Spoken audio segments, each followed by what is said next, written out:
नमस्कार दोस्तों, welcome you to GK tricks. इस वीडियो में हम रीट एग्जाम्स के लिए मनोविज्ञान की टॉपिक वेट टेस्ट सीरीज को आगे बढ़ा रहे हैं और इस वीडियो में किशोर अवस्था से संबंधित 30 इंपॉर्टेंट क्वेश्चन सॉल्व करेंगे। तो आप ईमानदारी के साथ इस टेस्ट को अटेम्प्ट करें और वीडियो के एंड में आपका जो भी स्कोर हो वो भी आप कमेंट सेक्शन में जरूर शेयर करें।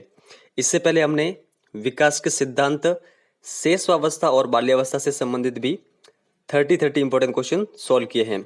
अगर आपने वो वीडियो नहीं देखे तो आप इस चैनल को विजिट करके देख सकते हैं। और इस वीडियो के कमेंट सेक्शन में आपको इस क्वेश्चन का आंसर देना है, शायद ही ऐसा कोई खेल है जिसे 10 वर्ष का बालक ना खेल पाए। बाल्यावस्था की ये परिभाषा है जो कि हमने लास्ट वीडियो में डिस्कस की थी। तो आपको अगर याद है तो आप कमेंट सेक्शन में लिख के जरूर बताएं। तो इस वीडियो की शुरुआत करते हैं। यहाँ पर हमारा फर्स्ट क्वेश्चन दे रखा है, किशोरावस्था का क्रमिक विकास सिद्धांत किसके द्वारा नहीं दिया गया था? क्रिंग, स्टेनले हॉल, हॉलिंगबर्थ या फिर थॉर्नडाइक? तो किशोरावस्था का क्रमिक विकास सिद्धांत ये नहीं दिया गया था स्टेनले हॉल के द्वारा। तो ये किसके द्वारा दिया गया था?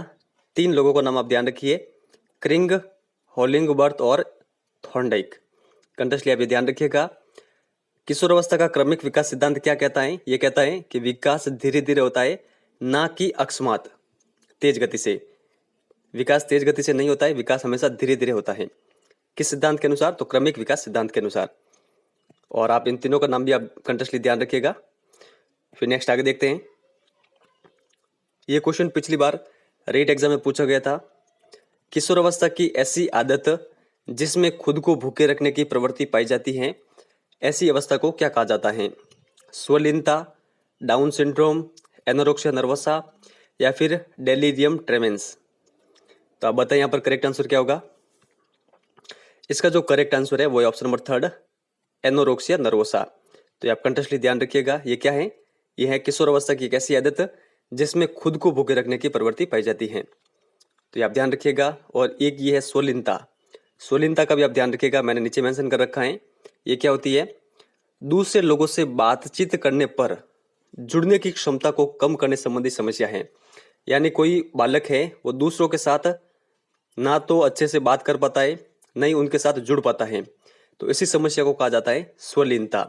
ये भी आप ध्यान रखिएगा, काफी अधिक इंपॉर्टेंट है। फिर आगे देखते हैं। किशोरावस्था, बाल्यावस्था और प्रौढ़ावस्था के बीच का वह संधिकाल है, यह परिभाषा किसकी है? कुलहन, किलपैट्रिक, क्रो एंड क्रो या फिर रॉस? तो ये परिभाषा दी गई थी कुलहन के द्वारा। यहाँ पर ऑप्शन नंबर फर्स्ट हमारा करेक्ट आंसर होगा। तो ये आप ध्यान रखिएगा। फिर आगे देखते हैं। किशोरावस्था खुशी रहित समय क्यों कहा जाता है? किशोरों की आवश्यकता भिन्न होती है, शारीरिक परिवर्तन से उन्हें नए अनुभव तथा नई आवश्यकताएं महसूस होती हैं, किशोर महसूस करते हैं कि लोग उन्हें नकार रहे हैं, या फिर उपर्युक्त सभी? तो यहाँ पर जो हमारा करेक्ट आंसर होगा, किशोरावस्था को इन सभी कारणों के कारण खुशी रहित समय कहा जाता है। तो उपर्युक्त सभी हमारा करेक्ट आंसर होगा। फिर नेक्स्ट आगे देखते हैं। किशोरावस्था के समाप्ति पर शरीर के कुल भार का कितने प्रतिशत मांसपेशियों का भार होता है? तो आप बताइए यहाँ पर करेक्ट आंसर क्या होगा? 40%, 35%, 45% या फिर 33%? तो यहाँ पर जो हमारा करेक्ट आंसर होगा वो होगा ऑप्शन नंबर 3, 45%। समझे कि अगर आपका शरीर 100 किलोग्राम का है तो फिर आपके शरीर में जो मांसपेशी होगी वो होगी 45 किलोग्राम तक। तो ये आप ध्यान रखिएगा। और ये कब होगी? ये किशोरावस्था की समाप्ति पर। ये भी आपको ध्यान रखना है। आगे देखते हैं। किशोरावस्था संघर्ष, तूफान और तनाव की अवस्था है, ये परिभाषा किसके द्वारा दी गई? Crow and crow, Ross, Stanley hall या फिर किलपैट्रिक? तो ये परिभाषा दी गई थी स्टेनले हॉल के द्वारा। यहाँ पर ऑप्शन नंबर 3 हमारा करेक्ट आंसर होगा। ये आप कंटेस्टली ध्यान रखिएगा, कई बार एग्जाम में पूछी हुई है। और इनकी 2 परिभाषाएं और हैं, ये भी आप ध्यान रखिएगा। फर्स्ट यहाँ पर दे रखी है, किशोरों में जो शारीरिक, मानसिक व संवेगात्मक परिवर्तन होते हैं वे अकस्मात होते हैं। ठीक है, ये आप ध्यान रखिएगा, अकस्मात यानी तेज गति से। और जो सेकंड परिभाषा है इनकी स्टेनले हॉल की, वो है किशोरावस्था एक नया जन्म है, इसमें उच्चतर और श्रेष्ठतर मानव विशेषताओं का जन्म होता है। तो ये तीनों परिभाषाएं आप ध्यान रखिएगा स्टेनले हॉल से संबंधित। और स्टेनले हॉल की एक पुस्तक भी है, उसका भी आप ध्यान रखिएगा, एडोलसेंस, ठीक है। और 1904 में इसका प्रकाशन किया गया था स्टेनले हॉल के द्वारा, तो ये भी आप ध्यान रखिएगा। और स्टेनले हॉल कहाँ के है, तो ये है यूएसए के। किशोरावस्था का त्वरित विकास सिद्धांत किसके द्वारा यहाँ पर दिया गया है, तो यहाँ पर ये नहीं है, किसके द्वारा दिया गया है ये आपको बताना है। क्रिंग, स्टेनले हॉल, हॉलिंगबर्थ या फिर थॉर्नडाइक। तो जो किशोरावस्था का त्वरित विकास सिद्धांत है ये दिया गया था स्टेनले हॉल के द्वारा। इसमें इन्होंने क्या कहा है कि विकास हमेशा अकस्मात होता है, विकास की गति धीरे धीरे नहीं होती है, विकास होता है तो तेज गति से ही होता है। किसके द्वारा कहा गया, तो स्टेनले हॉल के द्वारा। किस सिद्धांत के तहत, त्वरित विकास सिद्धांत के तहत। तो ये आप ध्यान रखिएगा। आगे देखते हैं, मनोलैंगिक विकास सिद्धांत की कौन सी अवस्था 12 वर्ष के बाद की है? मुखी अवस्था, गुदी अवस्था, अदृश्य अवस्था या फिर जननेंद्रिय अवस्था। तो यहाँ पर जो हमारा करेक्ट आंसर होगा वो होगा ऑप्शन नंबर 4, जननेंद्रिय अवस्था 12 वर्ष के बाद की अवस्था है मनोलैंगिक विकास सिद्धांत की। जो मनोलैंगिक विकास सिद्धांत है इसके प्रवर्तक हैं सिगमंड फ्रायड।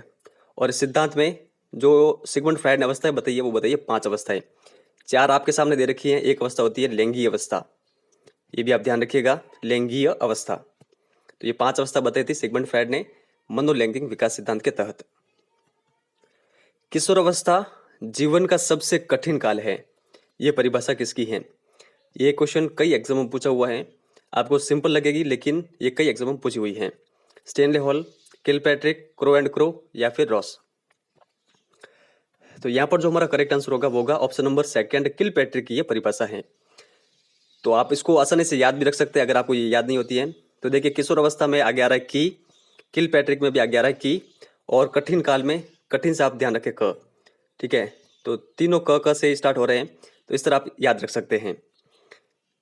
फिर आगे देखते हैं, किशोरावस्था की प्रमुख विशेषता नहीं है दिवा स्वप्न, संचय की प्रवृत्ति, कल्पना की बहुलता या फिर मानसिक विकास। तो किशोरावस्था की जो प्रमुख विशेषता नहीं है वो है संचय की प्रवृत्ति। यहाँ पर ऑप्शन नंबर 2 हमारा करेक्ट आंसर होगा। ये आप ध्यान रखिएगा कि आप कमेंट सेक्शन में लिख के बता सकते हैं कि बालकों में संचय की प्रवृत्ति किस अवस्था में होती है, ये आप कमेंट सेक्शन में लिख के जरूर बताएं। आगे देखते हैं, बालकों के विकास की किस अवस्था को सबसे कठिन काल के रूप में माना जाता है? बाल्यावस्था को, शैशवावस्था को, किशोरावस्था को या फिर सभी। तो यहां पर जो हमारा करेक्ट आंसर होगा ये होगा किशोरावस्था। ये आप कंटिन्यूअसली ध्यान रखिएगा। किशोरावस्था को और किन किन नामों से जाना जाता है? एक तो इसे जीवन का सबसे कठिन काल तो कहते ही है, इसके अलावा इसको समस्याओं की आयु भी कहते हैं, उलझन की अवस्था भी इसको कहा जाता है, आंधी तूफान की अवस्था, जीवन का स्वर्ण काल, बसंत ऋतु, तार्किक चिंतन की अवस्था, ये भी आप ध्यान रखिएगा। और इसके अलावा इसे तनाव और संघर्ष की अवस्था भी कहते हैं, तीव्र विकास की अवस्था भी इसको कहा जाता है, और जीवन का स्वर्ण काल तो इसे कहते ही है। और एक इसे और कहते हैं, आप ये ध्यान रखिएगा, संक्रमण परिवर्तन की अवस्था, ये भी इंपॉर्टेंट है। तो ये सारे नाम हैं किशोरावस्था से संबंधित। आगे देखते हैं, फिर किशोर वर्तमान की शक्ति तथा भविष्य की आशा को प्रस्तुत करता है, यह परिभाषा किसके द्वारा दी गई? Crow and crow, Ross, Stanley hall या फिर किलपैट्रिक। तो यहां पर जो हमारा करेक्ट आंसर होगा वो होगा option number 1, crow and crow की यह परिभाषा है। वापस देखते हैं, इंपॉर्टेंट परिभाषा है, किशोर वर्तमान की शक्ति तथा भविष्य की आशा को प्रस्तुत करता है। तो आप कीवर्ड के रूप में आप यहाँ ध्यान रख सकते हैं, वर्तमान और भविष्य, ये दोनों शब्द क्रो एंड क्रो से संबंधित। आगे देखते हैं, फिर किशोरों में मुख्यतया प्रवृत्तियां पनपने लगती हैं, अपराध प्रवृत्ति की, काम प्रवृत्ति की, अनुशासनहीनता की या फिर उपयुक्त सभी। तो इसका जो करेक्ट आंसर होगा वो होगा उपयुक्त सभी की। तो ये आप ध्यान रखिएगा, ऑप्शन नंबर 4 हमारा करेक्ट आंसर होगा। आगे देखते हैं, किशोर मूर्त चिंतन के साथ साथ अमूर्त चिंतन भी करने लग जाता है, जीन पियाजे के संज्ञानात्मक विकास सिद्धांत के किस अवस्था में? तो आप बताएं इसका करेक्ट आंसर क्या होगा? संवेदी पेशी अवस्था, पूर्व सक्रियात्मक अवस्था, मूर्त सक्रियात्मक अवस्था या फिर औपचारिक सक्रियात्मक अवस्था। तो यहां पर जो हमारा करेक्ट आंसर होगा, किशोर मूर्त चिंतन के साथ साथ अमूर्त चिंतन भी करने लग जाते हैं औपचारिक सक्रियात्मक अवस्था में। यहाँ पर ऑप्शन नंबर 4 हमारा करेक्ट आंसर होगा। ये आप ध्यान रखिएगा। ये भी आप ध्यान रखिएगा कि संज्ञानात्मक विकास सिद्धांत किसके द्वारा दिया गया, तो ये दिया गया था जीन पियाजे के द्वारा। और इनकी अवस्थाएं कितनी है, तो 4 अवस्थाएं ये आपके सामने यहाँ पर दे रखी हैं। आगे देखते हैं, किशोर अवस्था शेष अवस्था की पुनरावृत्ति है।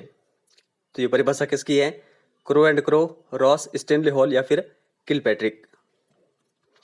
तो ये परिभाषा दी गई थी रॉस के द्वारा। ऑप्शन नंबर 2 हमारा करेक्ट आंसर होगा। कहीं कहीं पर रॉस के स्थान पर जॉस भी दे रखा होता है, तो आप ये भी ध्यान रखिएगा। अगर रॉस ऑप्शन में नहीं हो और जॉस ऑप्शन में हो तो आप जॉस पर क्लिक करके आए। किशोर अवस्था शेष अवस्था की पुनरावृत्ति है।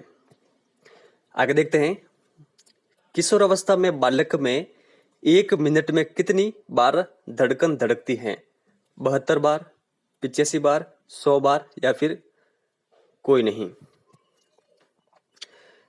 तो यहां पर जो हमारा करेक्ट आंसर होगा, किशोर अवस्था में बालक में 1 मिनट में हृदय की जो धड़कन धड़कती है वो धड़कती है 72 बार, जो कि शेष अवस्था में कितनी बार धड़कती थी, 1 मिनट में 140 बार। तो ये फैक्ट आपको ध्यान रखने हैं। किशोर अवस्था में मानव में हड्डियों की संख्या रह जाती है 270, 250, 206 या फिर 190। तो किशोर अवस्था में मानव में हड्डियों की संख्या रह जाती है 206, जो कि शेष अवस्था में कितनी होती है, 270 के आसपास। ठीक है, 270 आप ध्यान रखिएगा। किशोर अवस्था व्यक्तिगत व घनिष्ठ मित्रता की अवस्था है। तो यह परिभाषा किसकी है, न्यूमैन, वैलेंटाइन, स्टैनले हॉल या फिर थॉर्नडाइक। तो आप बताएं करेक्ट आंसर क्या होगा। यहां पर हमारा करेक्ट आंसर होगा, किशोर अवस्था व्यक्तिगत व घनिष्ठ मित्रता की अवस्था है, ऐसा कहा गया था वैलेंटाइन के द्वारा। ऑप्शन नंबर 2 हमारा करेक्ट आंसर होगा। तो वैलेंटाइन की एक परिभाषा तो ये है, एक परिभाषा इसका भी आप ध्यान रखिएगा, अपराध प्रवृत्ति के विकास का नाजुक समय। तो ये दोनों परिभाषा किसके द्वारा दी गई, ये दोनों परिभाषा दी गई वैलेंटाइन के द्वारा। तो ये आप ध्यान रखिएगा। यहां पर आगे दे रखा है, उलझन की आयु कहा जाता है बाल्यावस्था को, पूर्व किशोर अवस्था को या फिर उत्तर किशोर अवस्था को या फिर शेष अवस्था को। तो आप यहां पर 2 ऑप्शन तो पहले ही कट कर सकते हैं, बाल्यावस्था और शेष अवस्था। अब आपको इन दोनों में से अपना आंसर बताना है। तो उलझन की आयु कहा जाता है पूर्व किशोर अवस्था को। यहां पर ऑप्शन नंबर 2 हमारा करेक्ट आंसर होगा। और पूर्व किशोर अवस्था का समय होता है 13 से लगाकर 16 वर्ष के मध्य। तो ये आप ध्यान रखिएगा। और जो उत्तर किशोर अवस्था है इसका समय होता है 16 से लगाकर 18-19 वर्ष। तो ये आपको ध्यान रखना है। नेक्स्ट आगे देखते हैं, किशोर अवस्था की प्रमुख समस्या है वजन बढ़ाने की, शिक्षा की, समायोजन की या फिर अच्छे परीक्षा परिणाम देने की। तो किशोर अवस्था की जो प्रमुख समस्या होती है वो होती है समायोजन की, एडजस्टमेंट की। तो ये आप ध्यान रखिएगा। आगे देखते हैं, किशोर प्रौढ़ों को अपने मार्ग में बाधा समझते हैं क्योंकि वह उन्हें स्वतंत्रता प्राप्त करने से रोकते हैं। यह क्वेश्चन भी कई बार एग्जाम में पूछा गया है। तो ये किस मनोविज्ञानी की परिभाषा है आपको बताना है, वैलेंटाइन, स्टैनले हॉल, थॉर्नडाइक या फिर कॉलसैनिक।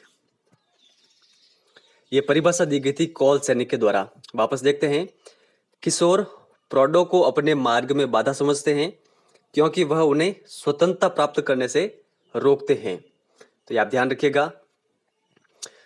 नेक्स्ट आगे देखते हैं, किशोर अवस्था में संवेग होते हैं शांत, तीव्र, शून्य या फिर कोई नहीं। इसका करेक्ट आंसर होगा ऑप्शन नंबर 2 तीव्र। ये आप ध्यान रखिएगा। संवेग को इंग्लिश में क्या कहते हैं, इमोशन।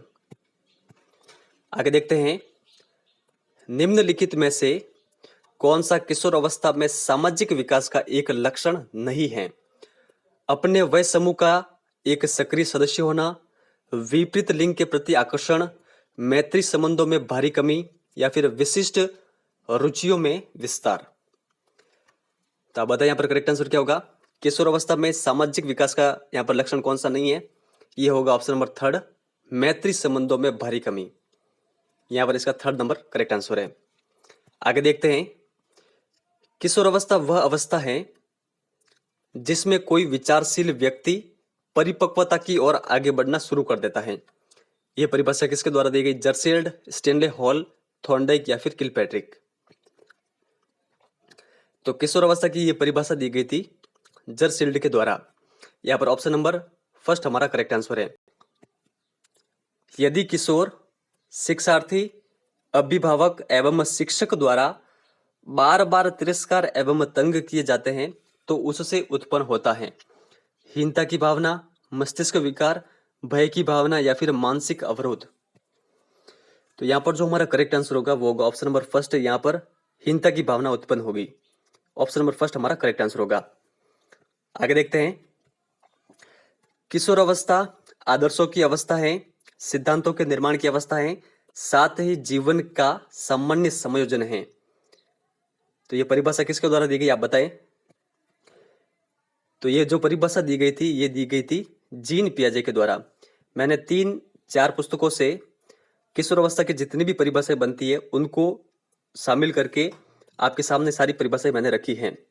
देखिए परिभाषाएं एक बुक में पूरी नहीं मिलती हैं, तो मैंने कोशिश की है कि मैं आपको एक वीडियो में सारी परिभाषाएं प्रोवाइड करा दूं। तो आप इनको कहीं पर नोट डाउन कर लीजिएगा, ये काफ़ी अधिक इंपॉर्टेंट है।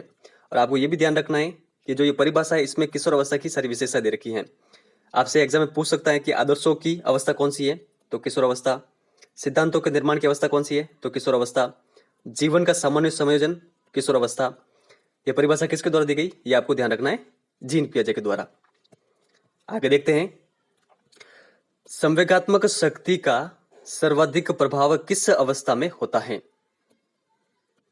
तो संवेगात्मक शक्ति का सर्वाधिक प्रभाव होता है किशोर अवस्था में। यहाँ पर ऑप्शन नंबर फर्स्ट हमारा करेक्ट आंसर होगा। ये आप कंटेस्टली ध्यान रखिएगा।